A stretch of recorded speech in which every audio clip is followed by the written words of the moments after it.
It's Game 4 of the 1990 semifinals. What makes this performance for Michael Jordan special, this is the only playoff game during the Jordan-Pippen era that he played without his co-star. This is an important game to analyze, especially for those who believe that Michael wouldn't have accomplished anything without Scottie. So here are the circumstances. They're playing on the road. The Sixers won 53 games that season. Charles Barkley finished second in MVP voting. This was the year he was famously snubbed after receiving the most first-place votes. So this was a tough team to beat without their second-best player on the floor. We get into the live action. Michael knows he'll have to carry this team on offense, and he starts out switching a perimeter shot. We all know that this version of Jordan was dangerous on the attack, and he gets by two defenders for an easy basket. They have to respect the drive, so he makes a nice step-back move to create space and make an uncontested jumper. Here, we see everything he has to do for this team to win. He makes a nice block on Barkley. Now he has to go downhill. He sees that there's no one under the basket. Instead of going left, he takes a long way to the rim. He circles around the defense and gets to the hoop. Then he's looking for a little pick and roll action. He just needs a little space to pull up for an open look at the basket. But the story of the game wasn't his scoring, it was his playmaking. With Pippen out, he took the job of getting everyone else involved. The player that benefited the most was Stacey King. He replaced Scottie in the starting lineup, and he exceeded expectations. He had 21 points on 60% shooting for the game. For those who think Michael was only a scorer, close your eyes to this one. After grabbing a rebound, he brings the ball up the court and makes a beautiful pass to Ed Neely. Then, once again, Jordan brings the ball up the court. He draws three defenders on him and makes a nice bullet pass to Will Perdue. At the end of the first quarter, Michael scored or assisted on 18 of the Bulls' 26 points.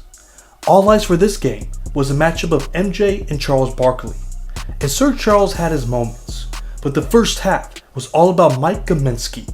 He scored 18 points for the half. In the second quarter, Phil Jackson sits Michael for the next 5 minutes and 13 seconds. Without their two best players, they struggled quite a bit. During that stretch, they went 3 of 9 from the field and committed 2 turnovers. Even the Zen Master did everything possible to light a fire on his team. But it was time to put Jordan back in the game. Everybody knows you can't start a comeback without playing defense, and that's what he does here. There were various times when these two legends guarded each other, and Michael did a fantastic job of denying Barkley the ball. Then, on the offensive end, he drives hard to the rim, but stops on a dime to create space for an open look. In this next play, we see his craftiness as he avoids colliding with the defender. Then, he decides to take on 2 defenders and rises above Gminski. After making this shot, the play-by-play announcer said, "This is why everyone calls him E.T." The Bulls were now in striking distance as Michael continued to play great defense. His first half performance on both ends of the floor was outstanding. At halftime, the Bulls only trailed by 5 points. As of now, Jordan was doing a great job of playing without his co-star. The Bulls opted to play an up-tempo style, and Jordan pushed the ball up the court tremendously. In the previous year, he had experience playing point guard. That was the season he averaged 32 points, 8 assists, and 8 rebounds per game. He put those skills to good use here. He displayed great court vision and patience. He knows he's getting all the attention, and he waits at the perfect time to make a pass. He also did a great job of finding Stacey King opportunities to score. But if the Bulls were to win this game, they needed someone else to step up. So we move on to the third quarter. The Sixers come out on fire. They were led by Charles Barkley. We see him bully his way to the basket as he makes a tough layup. Then, we get to appreciate his all-around greatness. He gets one of his 7 offensive rebounds and makes a sweet pass to Gminski for a dunk. Then there was Hersey Hawkins, who made so many big plays. He went 3 of 5 from the 3. He was the Sixers' top scoring man. He had 26 points to go along with 6 assists, 5 rebounds, and 2 steals. Michael did all that he could to stop the bleeding. We see he works hard off the ball, and he eventually gets free for a mid-range jumper. Then we see him go to work against Hawkins. He defends him tough, but MJ is skilled enough to make this nice underhand shot. We see him continue to attack the basket for some easy offense. This was his third and final field goal of the quarter. He started to feel the game slipping, and we saw him having some harsh words to this referee. But he stands his ground and lets the game continue. No technicals were called. You gotta love the 90s. The Sixers were up by as many as 14 points. This was a deficit that they needed to overcome. In the fourth quarter, you know it's Michael Jordan time. How do you start a comeback? With defense. He blocks a much bigger Bob Thornton at the basket. Then, to assure his teammates he isn't going to do this by himself, he finds Ed Nealy for an and one. This was the Bulls' unsung hero.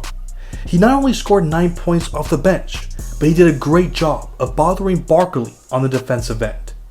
Then Michael found his moment to attack. Here's a big three-pointer that he made to start things off. Then, off the inbound, he soars into the air to grab the pass and to score over Rick Mahorn. On this next play, the Sixers wisely throw two people as he drives right. But then Kaminsky backs off, respecting his playmaking ability. That's when Jordan swirls in the other direction and finishes with the left hand. And I thought he couldn't go left. Who would have thunk it?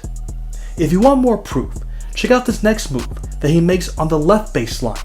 And then he fools everyone by scooping the ball with the right. He's taking over this game, so Charles Barkley wants to stop him personally.